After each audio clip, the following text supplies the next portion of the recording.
Next up, we have the chain stitch right here, which is a very versatile decorative stitch. You'd almost always want to use embroidery floss. Regular sewing thread will just be too small. You won't really see it. But we can vary the amount of embroidery floss. So here in the straight line, I use the full 6-layer embroidery floss.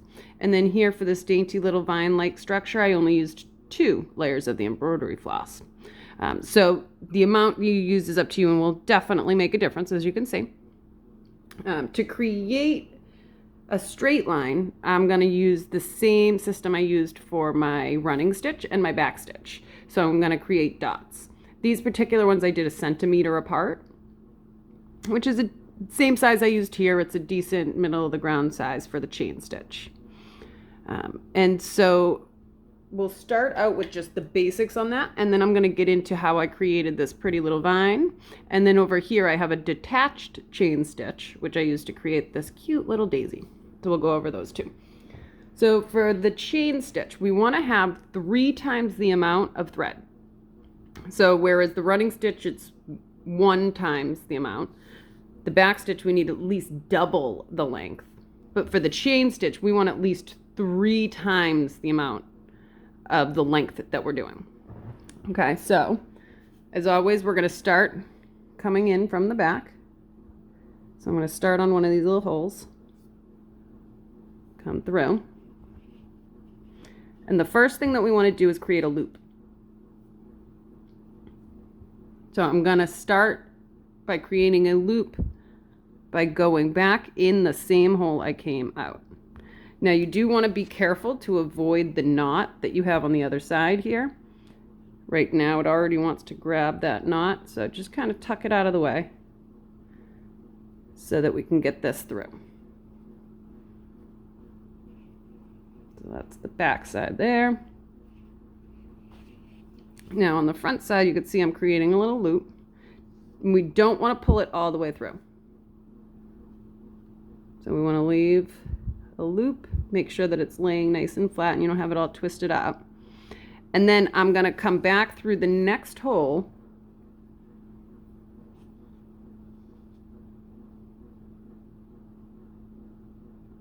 right here, there, and I'm going to go through the loop that I created.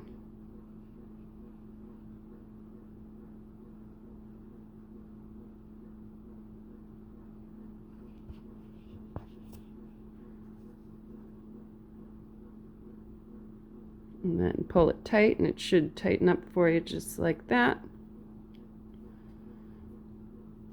And then we're ready to go on to the next. So again, same exact thing. I'm going to start out by going through the same hole that I came through. So I want to make sure I'm avoiding that loop so I'm not getting tangled in it. And I always want to do it on the same side. So I'm always going to pull my thread down and grab the hole here, and it's going to help keep a nice even looking chain stitch, as opposed to just kind of going from any side. Always want to try to maintain the same direction and same side. So back through that same hole.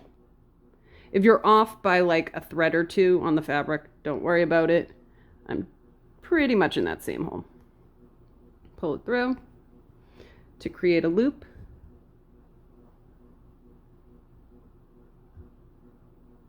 And then I'm going to come out that next hole.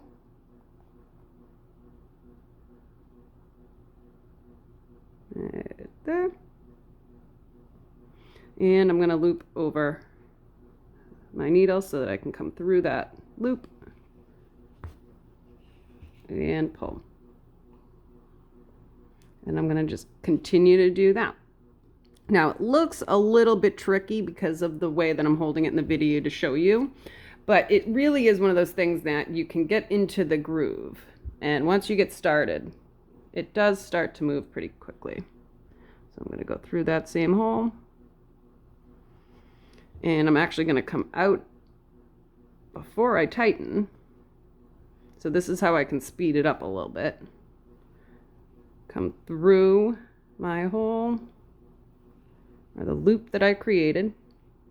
And so now I'm doing the whole let's get out the whole stitch in one swoop, we'll call it. So that's a little bit faster. If once you get the hang out of it and you get into the groove, you can kind of work like that. So I'm going to create a loop. I'm going to go in that same hole that I'm coming out of. I'm going to come through the loop that I'm creating as I come back out. And pull.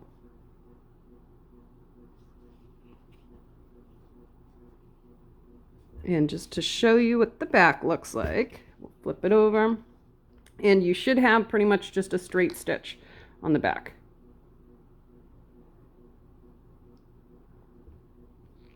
So it should look nice and clean on both sides. And so again, we're going to create a loop by coming that same hole. And I'll show you one more time in multiple steps. So we're going to make a loop.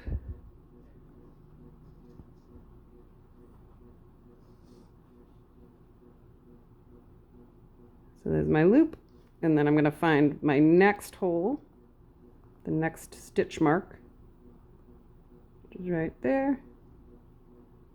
And I want to come up through that loop.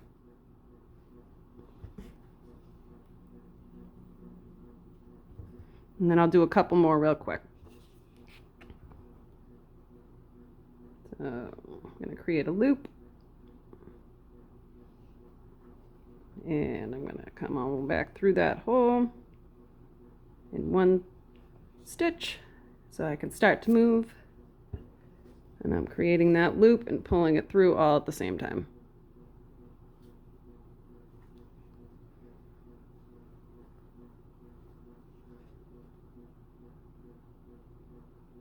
In the same hole, out the next. Get myself on my loop so that I'm coming through it and pull it through. Now, the final stitch we have to do a little differently to secure.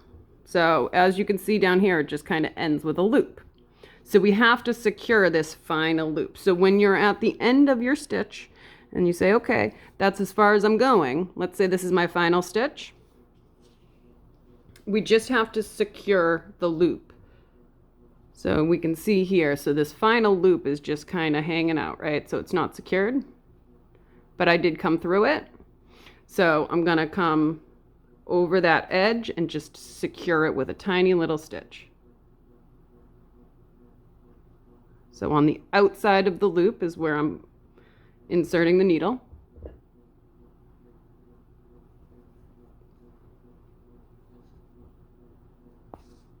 And pull it through. And that's it. So it just creates a tiny little stitch to hold that final loop in place.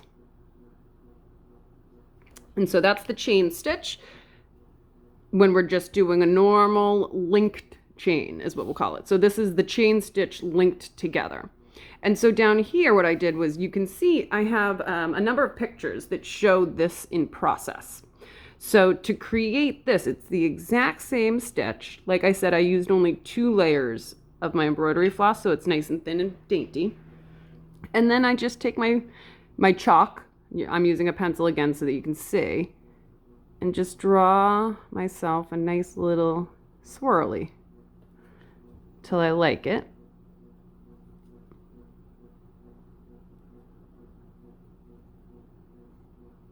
This one's a little bit messy, but I'm just doing it real quick to show you.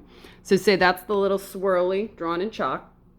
And then because I want to make sure I have nice, perfectly even stitches, and I'm still not an expert seamstress, I'm going to take my measuring tape or my ruler. And it's a little bit tricky, but you can make it happen. So we're just going to mark at intervals. And we're going to have to go around the edges. Right along that line and mark those dots like we would if it was a straight line, but we just have to go around this curve this time. And sometimes I can get away with a straight line for a little bit, Yeah, it worked. And voila. And so you keep going and mark those little dots along the line, and you create the same exact stitch.